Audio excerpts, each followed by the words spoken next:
I'm going to jump right into this video. I'm going to show you all the weapons that I have accumulated through the years. I've competed with some of these. I've tested with some of these. And then some I just got just to kind of explore to see if I liked them. And then if I didn't, they just collected dust and I never touched them again. But these aren't all of the weapons that are in existence. These are just the ones that I personally have tried out. So let's get into it right now. All right, I'm going to give myself a little bit of space. Let's start off with the first one and the most small, the smallest one that I have, and this is the nunchucks, sanjabongs. That's the Korean word for nunchucks. This one I have tested with. I've competed with this one. And I do have a video on this of the triangle strike, which is this one right here. There's a lot of cool moves you can do with this. You can get really fancy with this weapon, but this is the nunchucks sanjabong. This is a pair of practice nunchucks. All these weapons are competition approved.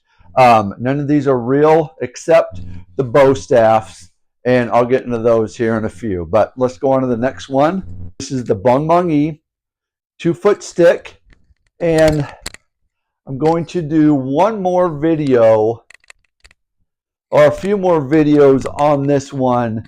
I got one more line of strike, which is the target strike, and I will get into that, but this is the bongbong-yi. Right. Next one, this is a broadsword.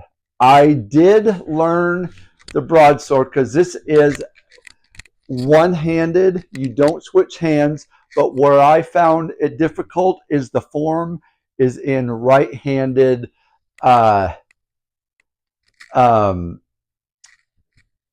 it's a right-handed form, and I had to do everything left-handed. So I do have this form in a left-handed version. So if you guys want me to make a video on that, I will do that. But this one, I like this one because it is a it's flowy. It's made to like go through your opponent.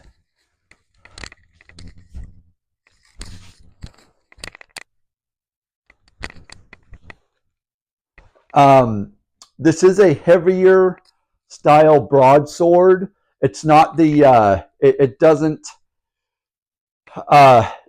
taper at the end with the snap. If you've seen those, this is the actual broadsword. It's made for hacking and cutting. Now let's go on to the katana. This is, and I like this sword. This is an amazing sword. I like it. It's light. I might see if I can train with this one. I know it's two-handed, but this is such a sweet blade. I mean, I love it. It's cool. So, and this is a very good competition katana. All right. So you see I have two bow staffs here. This one is called a mid-range bow staff. This one is made for more of a flowery, using both ends of the bow staff this way, because they're exactly tapered the same on both ends. Called a mid-range bow staff, and it's meant for attacking both sides. I don't know anything about this weapon other than that, and that's just what it is. Now let's go to the last one. This is called a long-range bow staff. Now, if I could do the long-range bow staff, I would. I absolutely love the long-range bow staff. You see these in a lot of the kung fu movies.